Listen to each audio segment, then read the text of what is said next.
I in the right spot? Yeah, I think you are.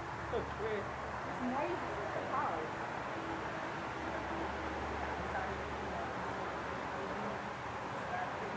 I'm ready to put him in with the alcohol.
We all got water. Yeah.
Dad.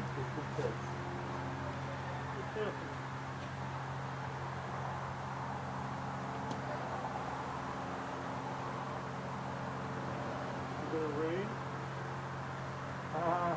Hopefully not. Not before you put the I think the same, the guy with all this video gear on the back said that's really Michael. I'm nervous about his gear. Understandable.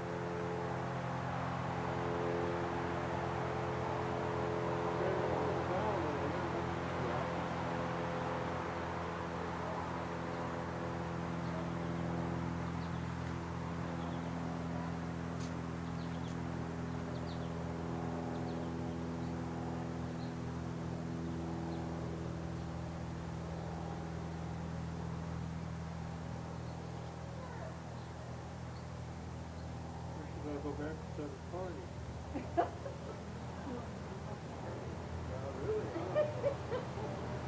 Well, the crowd's gathering.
Hi there.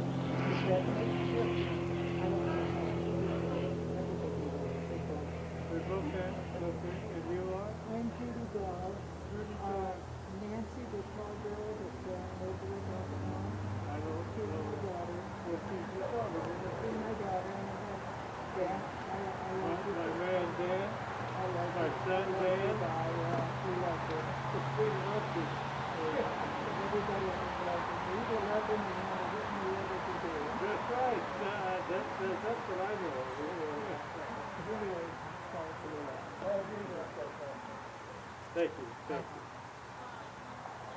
We live over on Phillips Road in Northern Camp. We live 2 blocks behind it.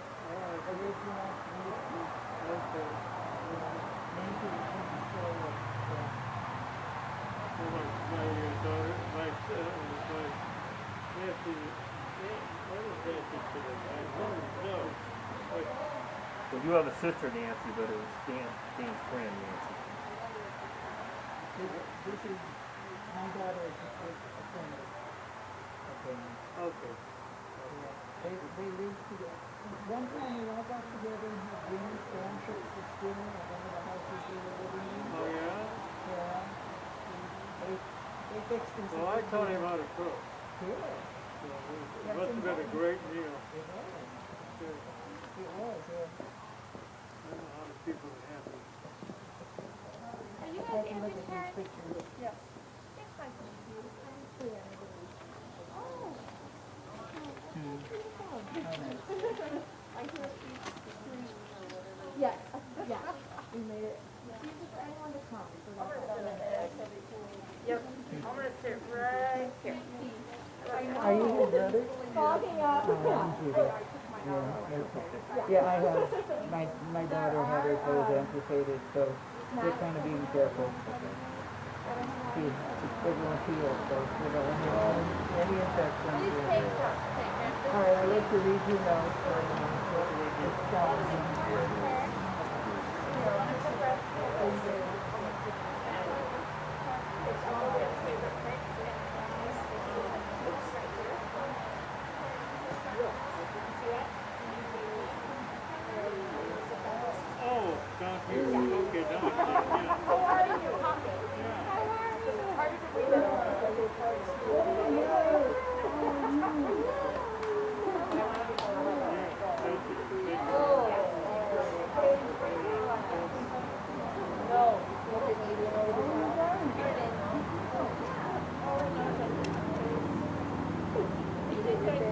ones are really hard for me. So that's why those ones, they don't touch your mouth. They're like, you know, imagine if it's like here and here.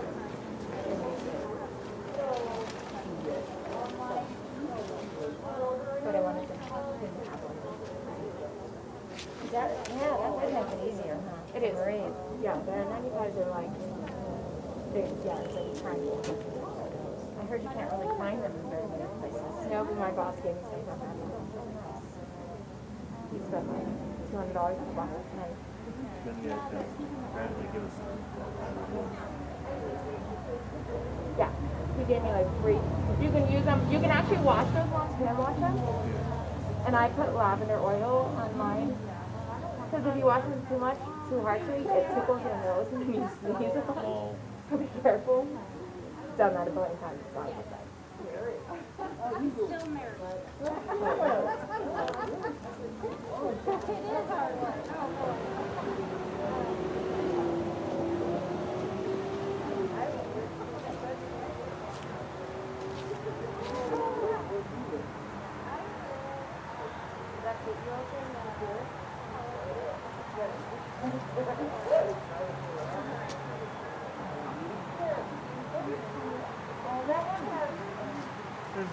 Yes, sir.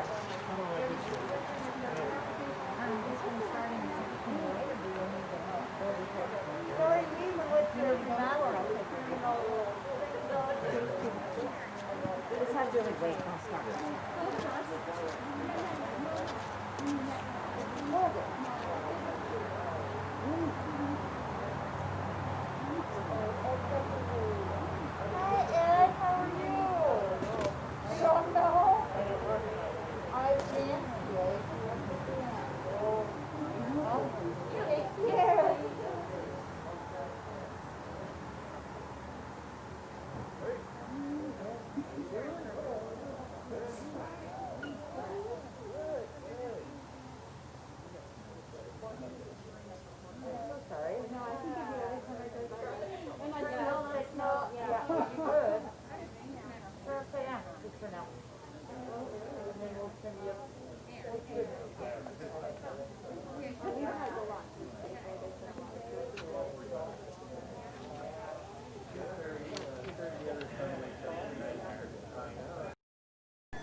They had to go bathroom. Yeah. So, this is Nancy who made the mass. Did she give you one of these? It's the Lord's Prayer in Hawaiian.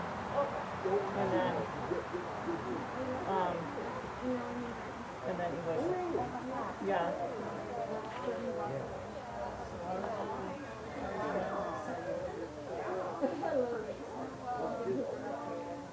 My daughter's here. Yes. With the like. What I got?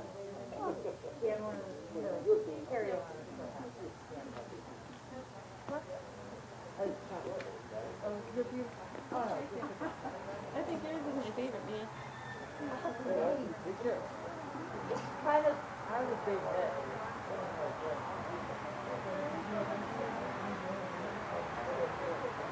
Yeah, that's cute. Very cute. Really had a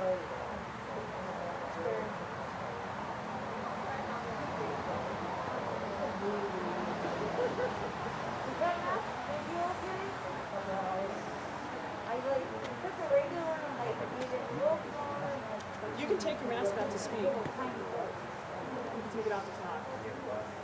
I know, then it fogs up. Marty the baby.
Hi.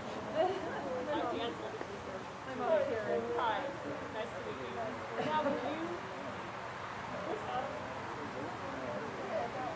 My dad. Because I remember at Maui, because I was. My aunt. Yeah. Because I was in Loriana's class. And, yeah. I remember when I met her at third office. We went in fifth grade. Her aunt. And so, my cousin. Yes. And my dad. Yeah. And we grew up just three houses. And it's so funny. I can put them. Yeah. I know they were after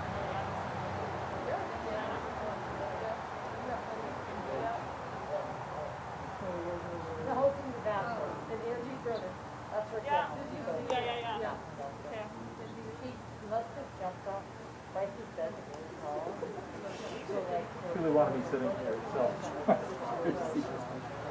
Or if you want to.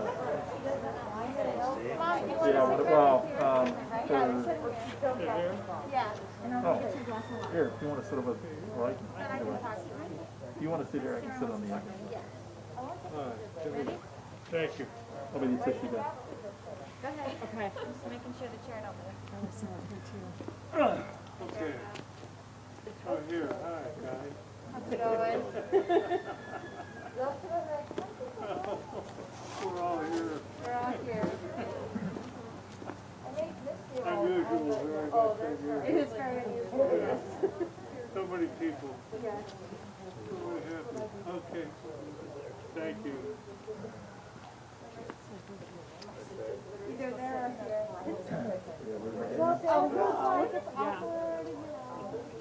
Well, So I can get the walker around? mostly Lauren said it's awkward if people don't go to the Oh, I It's okay. I'll just leave her. I don't know.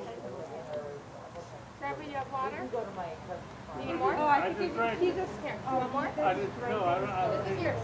I don't need any more. Look at this face. He's like, You don't have to do it right now. Just do it on the day. Okay, now.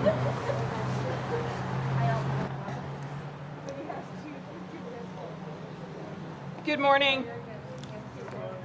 I'm Julie, Dan's sister. Thank you everyone for coming. And thank you everyone for joining us live stream. I hope everybody's tuned in. And we're here to celebrate my brother Dan's life. And several of Dan's friends and all of our relatives could not be here. So we asked them to send some words of memories to share with the group. So my brother Ed and I will start with those.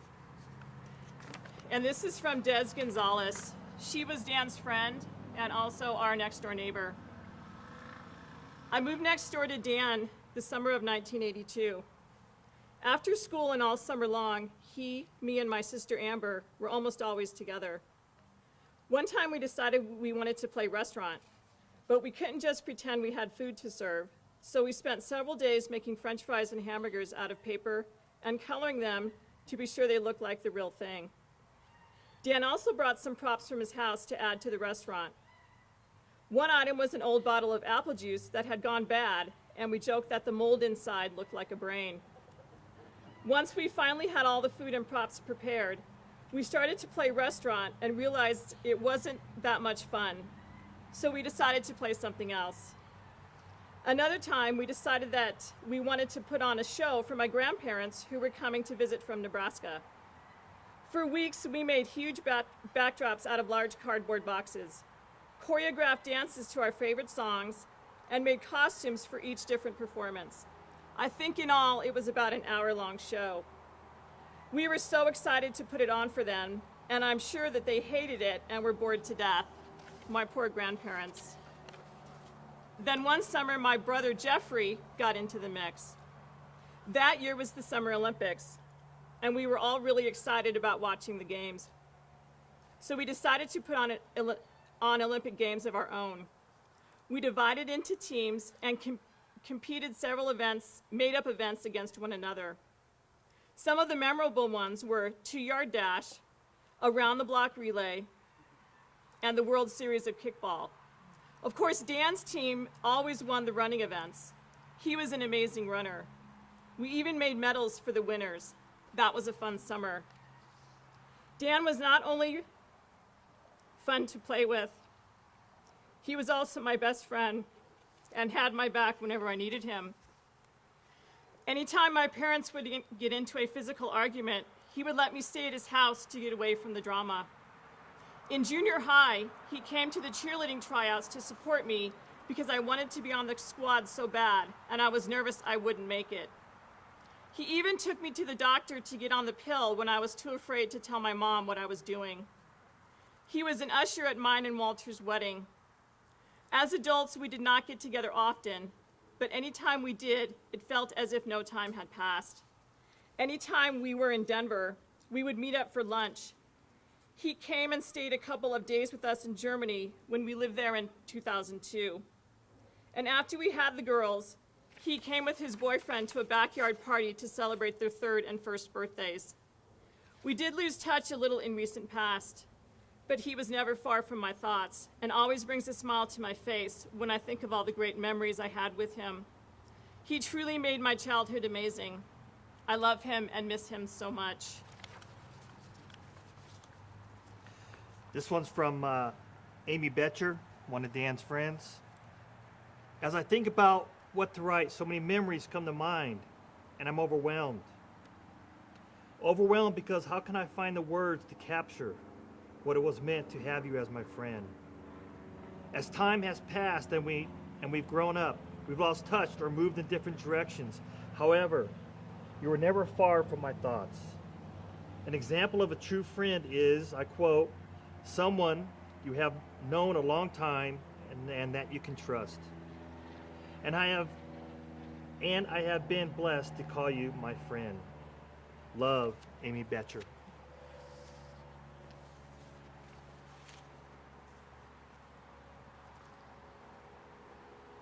This is from Walter Gonzalez, Dan's friend, also Dez's husband.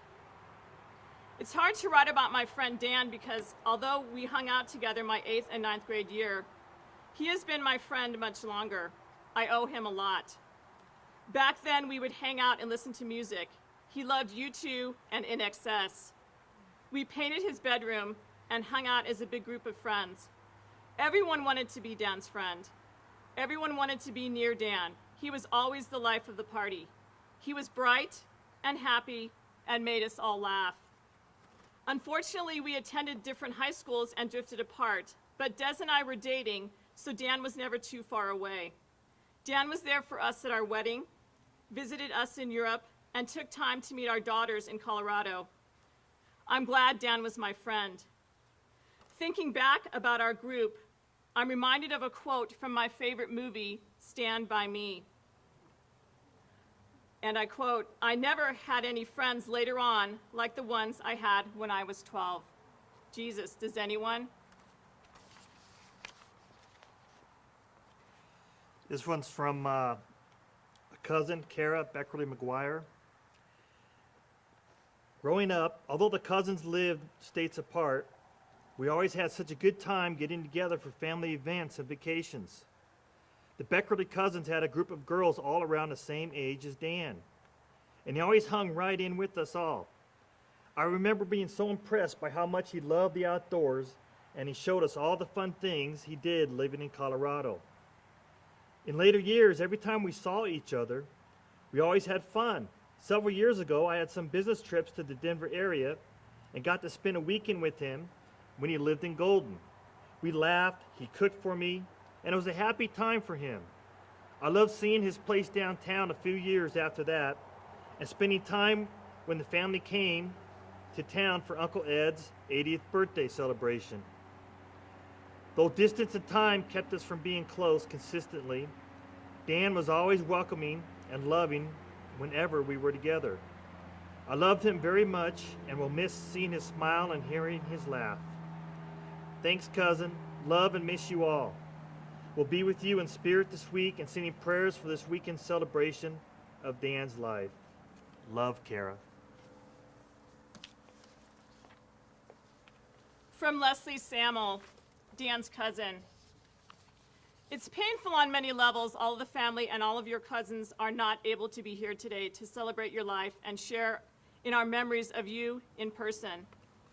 Cousin, you were witty, sarcastic, charming, loving, super fun, handsome, and adventurous. Did I say super fun? We miss you, and I'm sorry no one was able to figure out a way to help you, to give you the support you needed. I am sorry you had to deal with things in your life I didn't understand and couldn't relate to. I wish our love for you would have been enough, and I am sorry we didn't tell you more how much you mean to us. I can only hope you are smiling with your mom in heaven and you are at peace. It's hard to think about our big last event, all the cousins together for Mama's 70th birthday. Goodness, that night at the baseball game. Good thing we have responsible Steve Rupp to get us all home. Did I say home or cousin Christine's stepmom's house? Either way, that night and that weekend was one of the most memorable times with my family, with you. You will be so missed, and we loved you so much, Dan. We hate you aren't here. We hate we can't recreate that night. And although we hopefully again soon be able to celebrate your life together, all as cousins, it won't be the same. I love you. I pray you're at peace, and I'm sorry I couldn't have done more to help you. Love always, Cousin Leslie.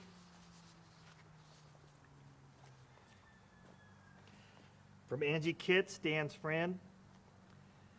Danny was one of my best friends. I walked in kindergarten the first day and sat next to this blonde-haired, blue-eyed boy. My life was changed forever. Dan was my first love, my first kiss, my first date to a dance. He taught me what loving unconditionally meant. He taught me what loyalty was. He taught me what acceptance looked like. He taught me to be adventurous. He taught me what true friendship was, through thick and thin. I'm blessed to have loved you. I will remember having fun living life with you, having each other's backs, the woodpile, Perry Como, the temple, Fred, New Year's Eve, 4th of July, Zesto crackers, tour scooter, videotape sessions, red shoes, DJ class, sewing backwards, Red Rocks, TP Wars, and so many others. Love, Angie.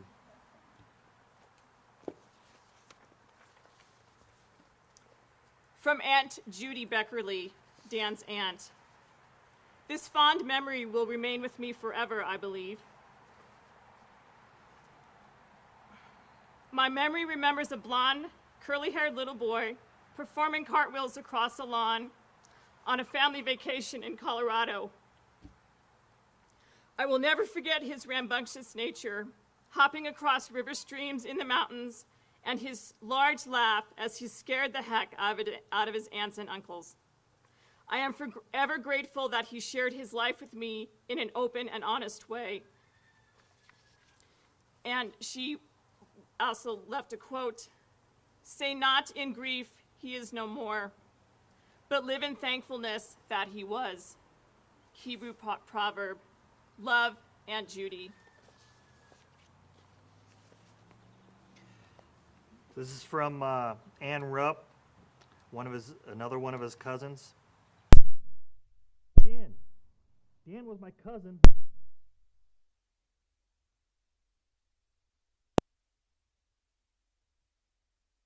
In Colorado and I in Missouri, all of our childhood.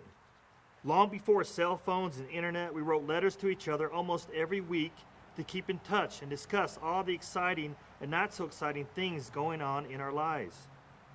We shared each other's emotions, highs and lows. When Dan would come to Missouri, he would stay with us. I had the pleasure of introducing him to some of my closest friends who, of course, loved him. Our childhood connection was inseparable. Fast forward to adulthood, I married and started my family young. Dan never missed a beat. He continued to visit, ultimately meeting my children and forming a friendship with my husband. It's hard to put my love for Dan into words. I could go on forever. I wish more than anything that I could have been there for him at the end. Dan, I miss you every day. Thank you for all the years of support and friendship. I love you.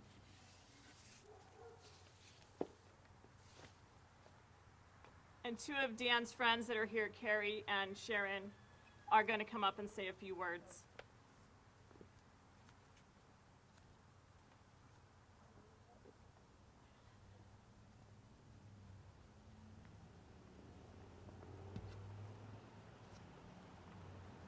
I'm so happy to see all of your beautiful faces today. Dan would have loved it, all of his favorite people here.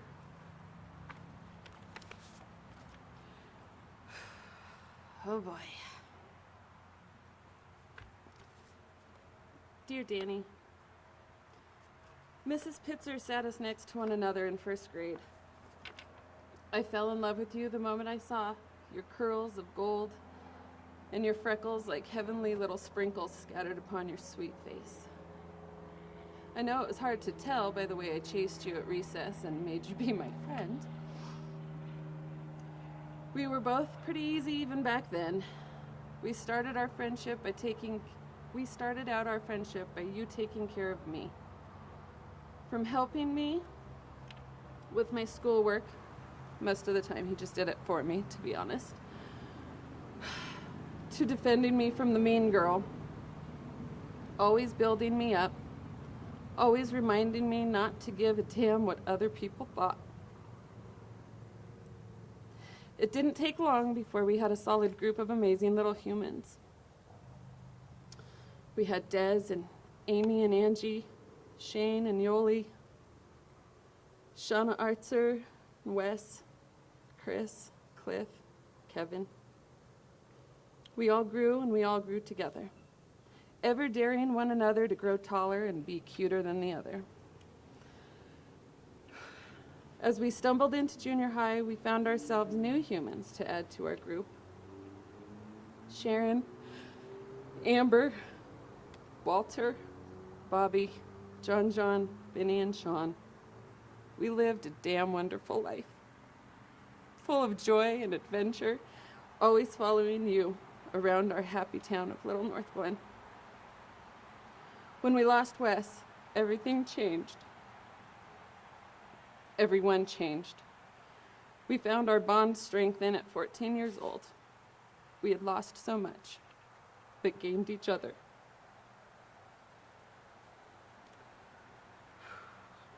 During that summer, you started creating a space for us in your basement. That basement and its walls of paper kept us together, providing shelter from life's little storms, giving us a safe place to be who we needed to be and lock out the world. Like magic, that damn basement. We were always stronger together. By high school, we had become more like a family group, or like a family rather than a friend group. You still our champion, still our glue. Everyone wanted to be part of your little harem.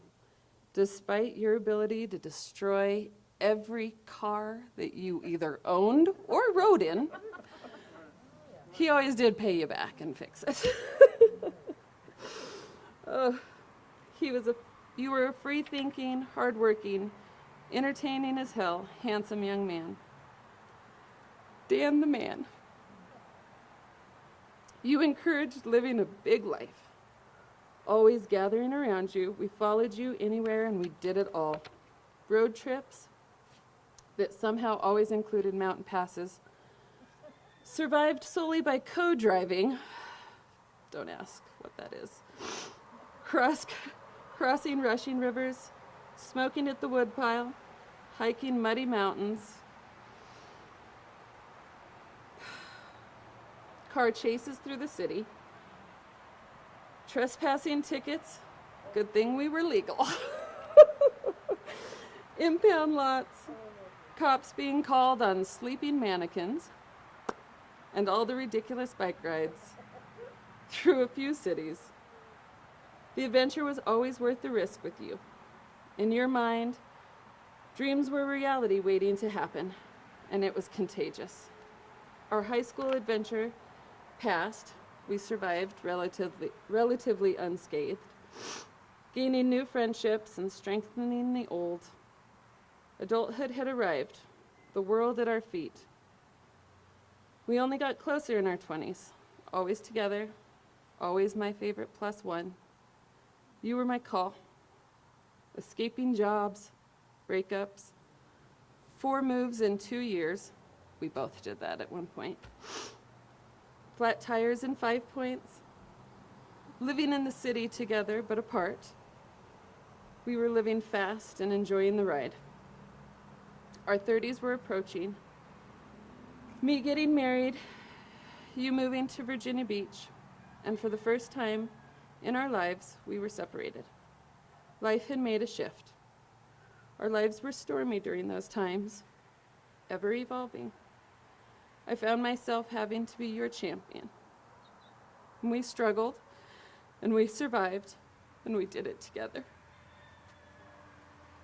It wasn't long before we would hang on the phone all day like teenagers and play with Winnie over speakerphone. You helped me feed her cereal for the first time. And we laughed so hard I thought she'd never learn how to eat. She was even entertained by her Uncle Dan. You came home soon after that, and the rest of our stories played out. Years of life lived to the fullest. In every adventure of our lives, despite the heartaches, we did it together. Losing your mama, raising my babies, starting businesses, failing at our marriages, addiction, losing Paul. But we found new lives, and we found new hope. We found new homes. We always did it together, but apart. I'm okay, you're okay, Danny. I want you to know that I was listening in Kauai. It was time to let your storm pass. You decided to ride out the tide. But you grew too tired too soon. My love, my friend, my champion. I will meet you at our spot soon enough. Yet for now, may your feet leave this beach and allow your soul to ride into the sun. Be our light. I love you, Danny.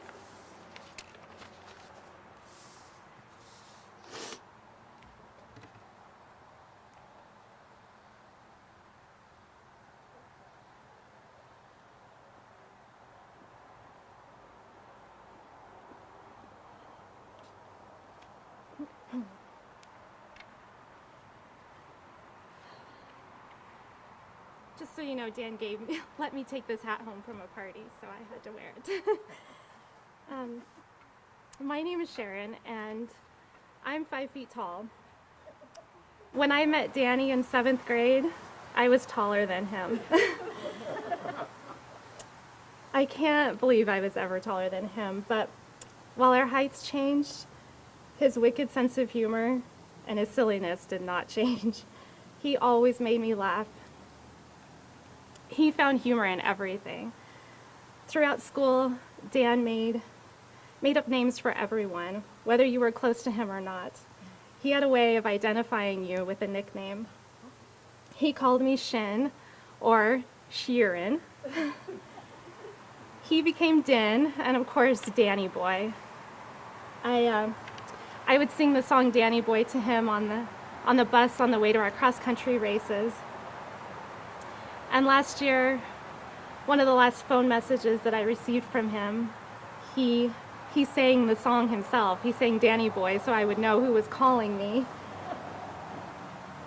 In early April, when I found out that Danny was in the hospital, I decided to go for a run, and I just wanted to run down all those memories with Dan. When I ran, I prayed that those memories would reach him and just make him smile and bring him joy. So here are some of my favorite memories of Dan.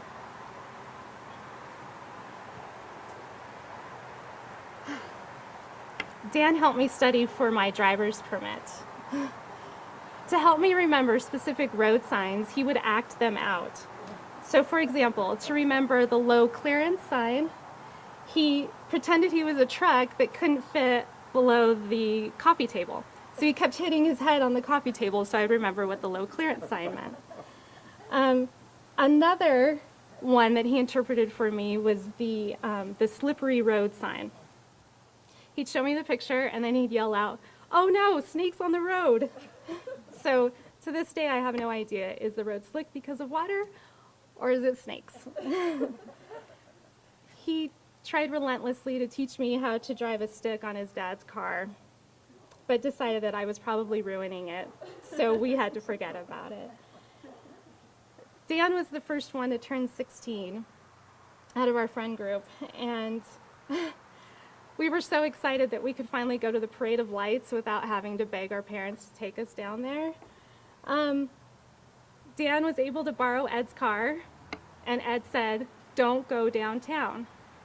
Of course, that's where we were going, and we got into a little car accident. We sideswiped a car and just left a black line on the car, but we knew we were in trouble. Ed was going to find out we were downtown. So on our way home, Dan didn't drop us all off at home. He took us to his house. We piled into the kitchen and waited for Ed to come down the stairs so that Dan could tell him. I don't remember the trouble that he got into, but we were always all in it together. My parents didn't worry too much about us because they felt we would all take care of each other. We did. During our senior year, Dan, Amy, and I ditched third period to buy U2 tickets. And of course, I got in trouble for it, but it was totally worth it. We stood on top of our chairs on the field at Mile High and sang all those songs with Bono until our voices were hoarse. Of course, some of my favorite memories are running cross country with Dan. I remember going to our very first practice and people were asking us if we were dating, and we just laughed. We didn't say, "No, we're not dating," or "No, we're just friends." We just let it kind of float there like a mystery. And I thought about it and I thought, oh, Dan loved to be a mystery. And then I realized, no, what he really loved was to do the unexpected, what you least expected. But after that, all of us girls that were close to him became known as Dan's harem. During our junior year, when the cross-country team went to state, Dan brought his big boombox, like the big one, and played Chariots of Fire over and over again. But besides being an amazing runner, Dan was also an amazing diver. He was so fearless.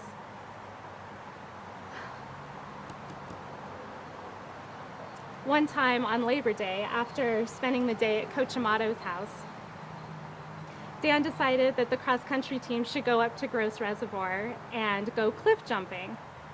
So, for all the times our parents said, if your friend jumped off a cliff, would you jump too? Well, the cross-country team followed him off that cliff. We jumped off. Despite Dan leading us into those unknown dangers so often, he had this affectionate nickname, Nature Boy, because he would strip down and jump nude off the cliff.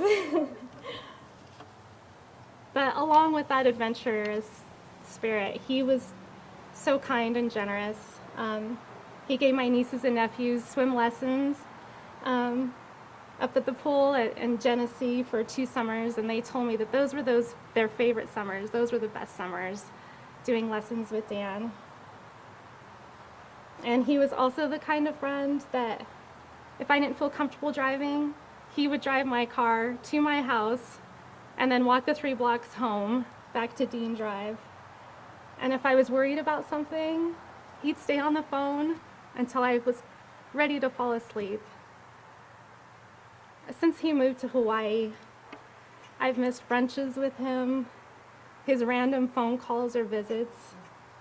I've missed listening to all his crazy stories.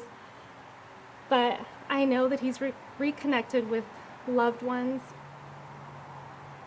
And I know he's already made many, many, many new friends. He's probably throwing one of his legendary parties, or soirees like he liked to call them. He was always such a good time. I miss him.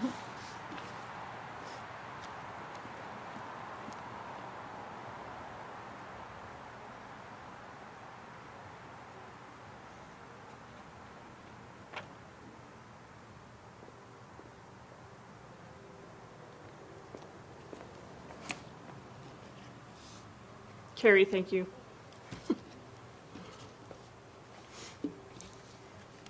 It was on my 8th birthday that Mom and Dad told me Mom was going to have another baby.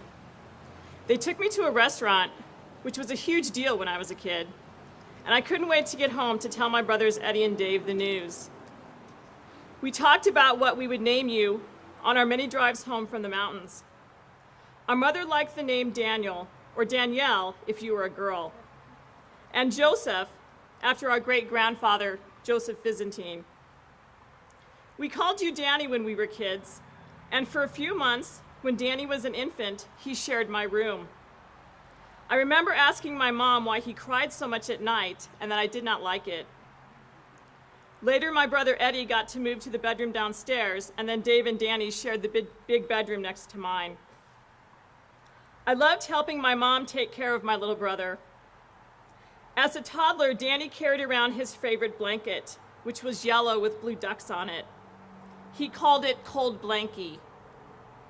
He carried his blanket everywhere, and as it started to wear thin, Mom folded it and sewed it into half of a blanket so Danny could still carry it with him. Danny's favorite stuffed animal was a yellow dog with big black ears that he named Barkley. Cold Blankie and Barkley were always nearby. Danny also loved to tumble around. My mom signed him up for Tiny Tot tumbling at the North Glen Community Center. She said Danny was the star of the class. Danny would sometimes ask me, "Let's do tricks, Julie." And when we go to the living room, and Danny would do somersaults on the floor. I would lay on my back and pick him up with my feet, and then he would tumble over my head and just laugh. And get up and say, "Again, Julie, again." Danny liked when Mom read the newspaper, the comics section, which Mom referred to as the Sunday Funnies. He would climb up on her bed on Sunday mornings and point to the ones he wanted her to read. Maybe that's where he got his sense of humor. Growing up, my family spent a lot of time in the mountains. On Sundays, we would have picnics along the St. Vrain River in Roosevelt National Forest between Lyons and Allens Park. Danny loved collecting rocks and throwing them in the river. We also hiked a lot. Some of our favorite hikes were in Brainerd and Rocky Mountain National Park. We would hike to Calypso Cascades in Wild Basin and to Mills Lake.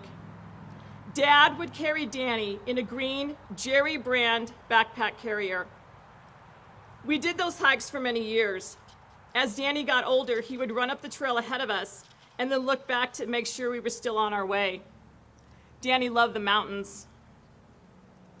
The first time us kids saw the ocean was in 1980. Danny was 6 years old. We took a trip to Fort Walton Beach, Florida, with Floyd and Judy Mayhand and family, Mom and Dad's friends from high school. I remember us kids running down to the water, and when a wave came in, Danny would race it, running up the beach before the water hit his feet. We took another trip to the ocean in 1982, this time to California. I was 16, my brother Dave 14, and Danny 8. We got to stay at the Marriott hotel near Disneyland, which as kids we thought was quite fancy. The hotel had a large resort-style swimming pool. I remember Dave and I standing in the pool and locking arms, creating a place for Danny to stand, and then tossing him in the air, Danny doing a flip or diving backwards into the water. We did this for hours and I think had more fun at the hotel pool than at Disneyland. We also visited Newport and Balboa beaches, Danny racing the waves again and body surfing. When I was in high school, Danny would come along with my mom and dad to my cross country and track meets. And when Danny was in high school, I was an assistant coach for the cross country team. Dan ran cross country and was also on the diving team, and I went to as many of his diving meets that I could. One Christmas, my brother and Eddie and I came home from college, and Danny had put together a show for us when we arrived. He set up an area in our unfinished basement and did Michael Jackson's Moonwalk, an entire dance that he came up completely on his own, wearing a costume he put together from stuff lying around in the basement. He must have been about 10 years old. He had just amazing creativity. After college, Dan coached youth gymnastics for a few years, and he also became a yoga instructor many years later. Dan invited me to one of his first classes he taught after he became certified. It was at the Core Power Yoga studio on Grant Street downtown. I was just starting to do yoga myself and admired Dan's connection with the students he taught. He was one of my inspirations to become a yoga instructor myself, which is part of my profession today.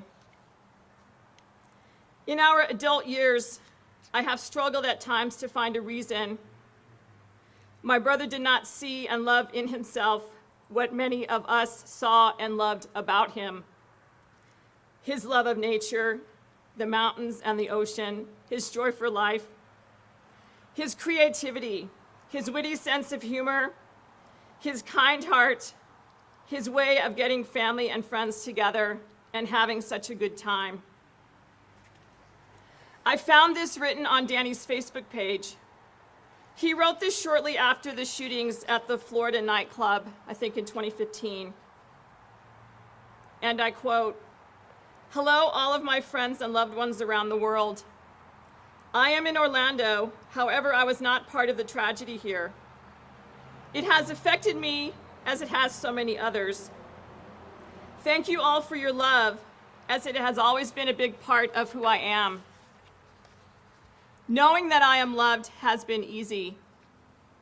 Understanding that I am loved has been challenging. Feeling that I am loved has been the most difficult part for me." End quote from Dan.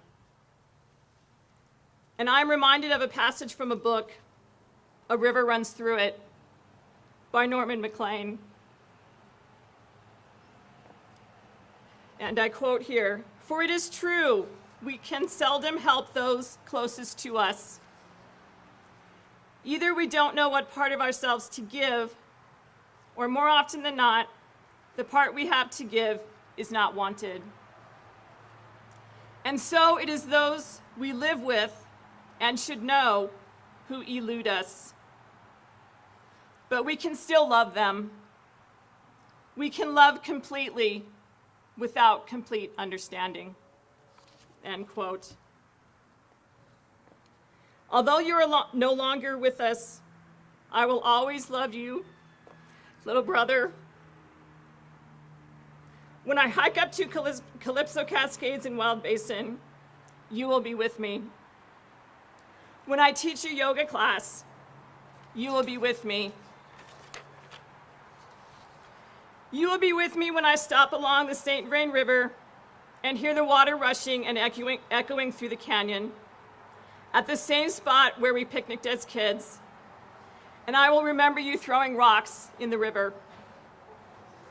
You will be with me the next time I am at the ocean and hear the waves crashing on the shore.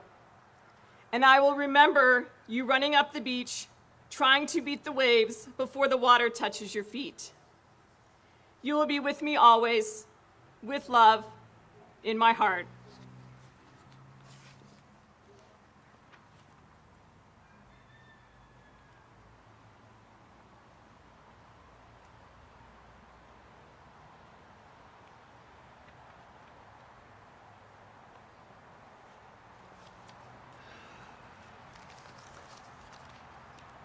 One of my first memories of Dan, I mean, my sister kind of gave a good history of him, but I remember one time I had to take him to school for some reason.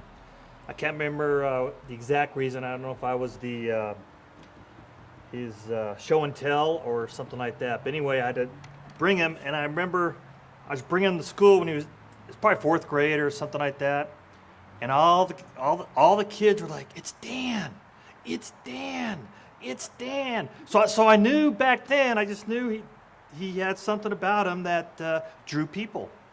He had many friends, and that was great. I always admired that. He had many friends. My youngest daughter sent me some writings that Dan has, because Dan was a good writer.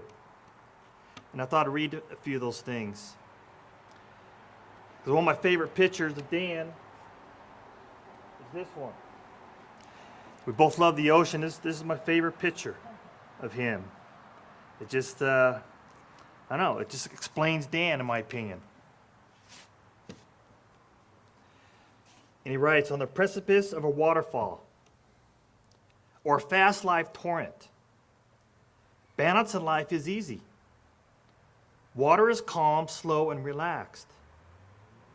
It's challenging to be taken off balance. Moving through life's fast torrent, it is challenging to stay balanced. In my dreams, my fear forces me to wake. When I am up in life, the same fear fosters me to sleep. I now realize that I'm not afraid to fall asleep. I'm afraid to waken myself.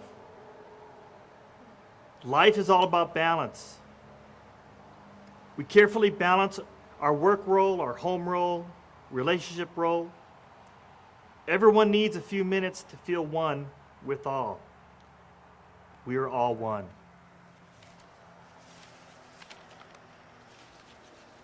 When I was trying to think about things to say, I had a hard time. I had a difficult time. And what do you do when your younger brother passes? It's a combination of angry and sad, so if there's a word for that, that's what I was. That's probably what I am. But Dan was right. Much of life is about balance. And my prayer is this for Dan and for us who are here. It comes from Romans 15:13. "May the God of hope fill you with all joy and peace in believing, so that by the power of the Holy Spirit you may abound in hope." And Dan had many struggles, and for some reason, as he said himself, he never did understand why people loved him. But I love you, Dan, and I will miss you.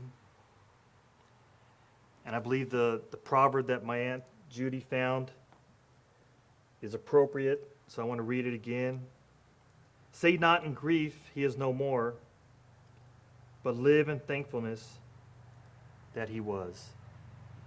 And we celebrate. I thank you all for coming and celebrating his life. And before I dismiss, is there anybody else who would like to say something? I know sometimes it's hard to include everything that people want to say or do, but if there's anybody who would like to say anything, you're very welcome to come up here and say what you have to say. And if there's not, that's okay also.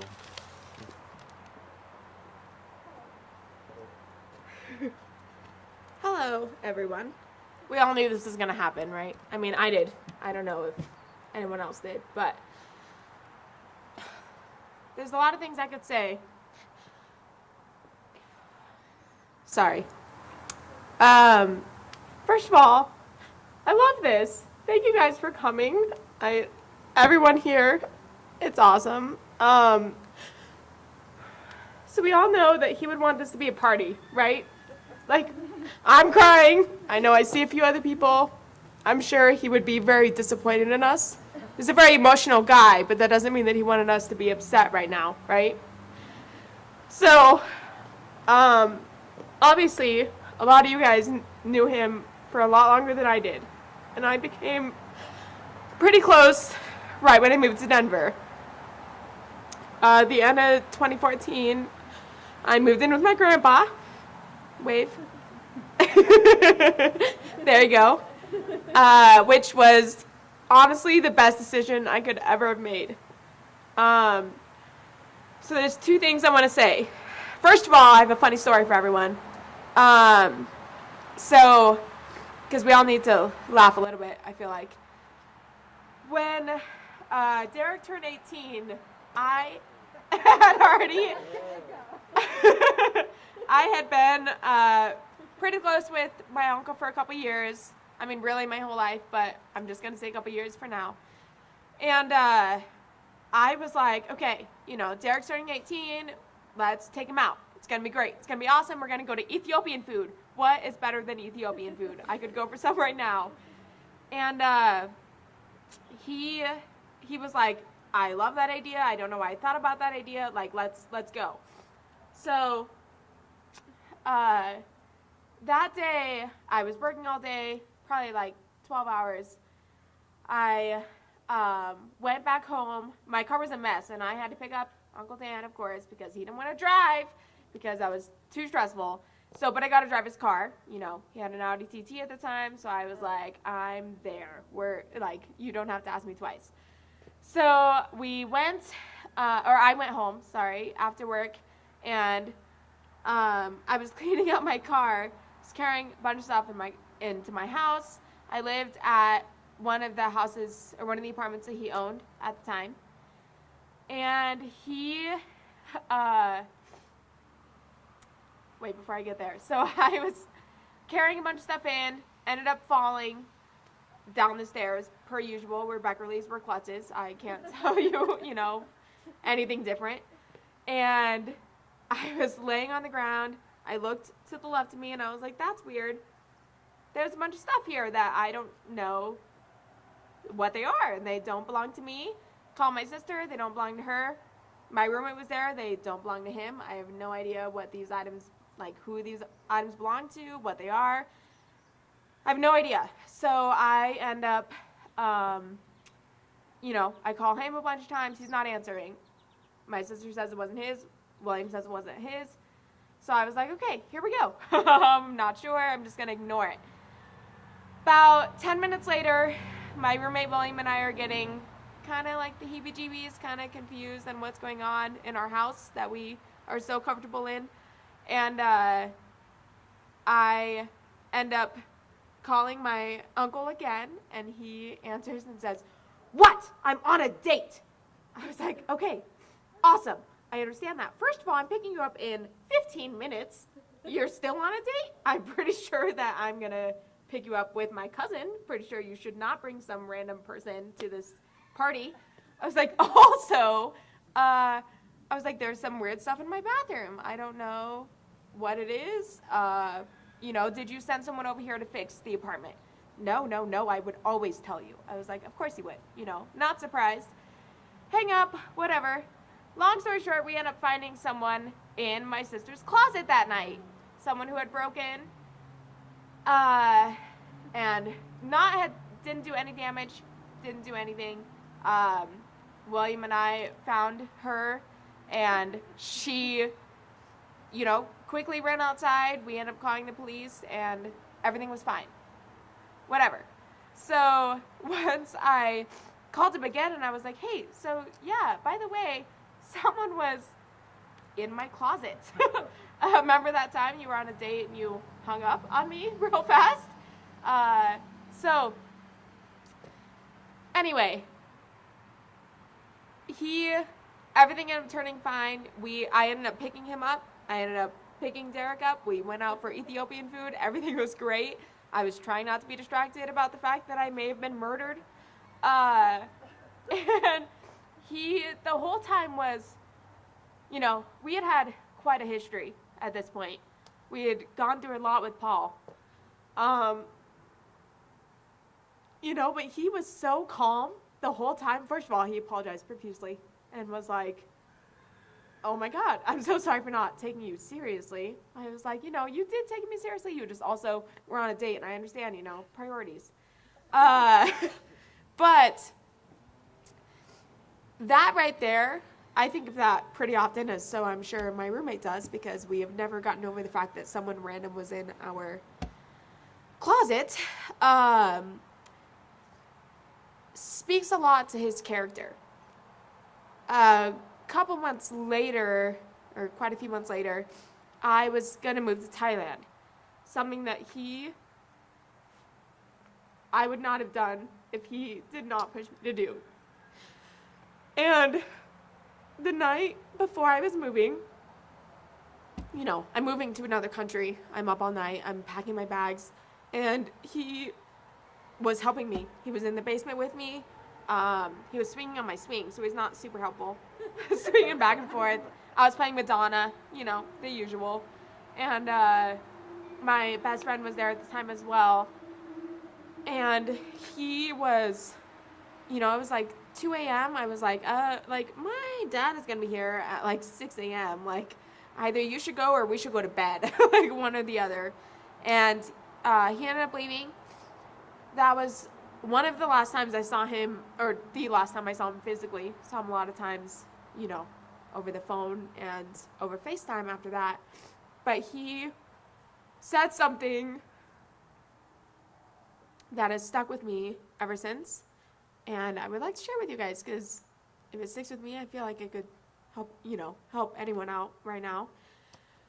And he said, are you ready?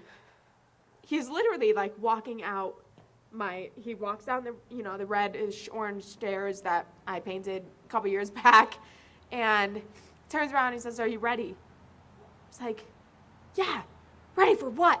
And he was like, are you ready to live? And are you ready to love? And are you ready to have fun? And I was like, yeah, for sure. And he was like, I know that you're ready to love. It's like, but I don't think you're ready to live and have fun. It's like, you know, we all go through tough times. Like, we're all wearing masks right now. Is that normal? I mean, I hope not. If that becomes a new norm, like, past a year from now, I'm going to be pretty upset. You know, like, he's ready for all of us to live. We are all here. We love each other. That's why we're here. We're all here to live. We're all here to love. But he wants us to live. And he wants us to have fun while we're living. And, you know, once I said, yeah, I'm ready, and once he told me I probably wasn't ready for 2 out of 3, I was like, are you? And he was like, yeah, just wait for the next 2 years. And look what he did. He up and moved to Hawaii, as much to a lot of our dismay. We were not super happy about that. But he lived, guys, and he loved, and he had fun. And that's huge. Because a lot of us are here and we're doing some of those, you know? And especially during this time, it's very weird. But I can just imagine, first of all, if he had to wear a mask right now, it would be crazy and blinged out. So thank you for making the most beautiful masks ever, because he would love those, you know? But just remember, he would want us to live, and he want us to love, and he want us to have fun. So, bye.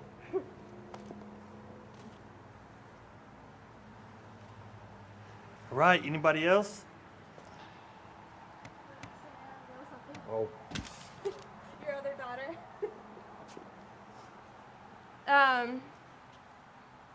I loved my uncle a lot. I was his first niece. So he was always my favorite growing up. I was into gymnastics, so he'd always help me tumble in the yard and always played with me. I didn't become his friend until I came back from college. I went to college in California and came back. One of my fondest memories of him is we went dancing a few times. I connected with him quickly because we both loved to dance.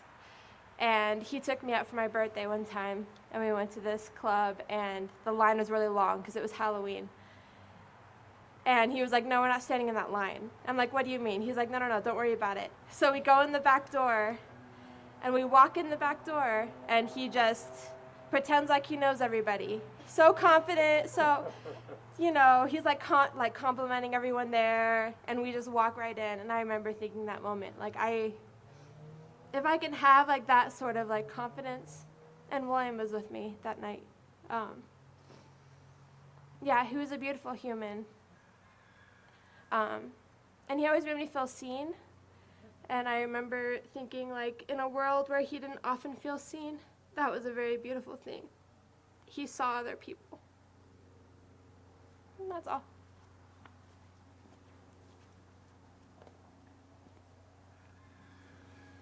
Right, thank you for those reminders. They're awesome. Before I close, anybody else? I have nothing else to say. Except that Dan wants us to live. It's a good reminder. So to continue in that spirit of living, we put together not me, John here, put together a video of Dan's life, or part of it. I mean, it's hard. How do you get his whole life? It's almost impossible. But if you'd like to come up here to see his pictures, and then make your way around into the room back there, we'll show a short video, and then we'll have lunch, and we'll dismiss then. So you're all welcome to join us, and come on up if you'd like, and then make your way back to the back.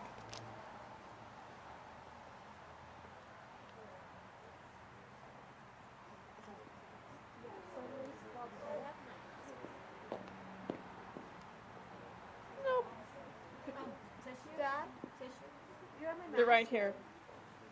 No, my mask. Yeah, thank you.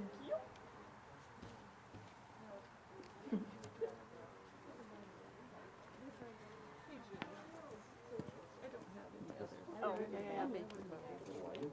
I've got a picture. Well, I got a picture of you and Angie at one of his birthday parties. No, it's not. It might be. It might show up in the video. But anyway. Yep.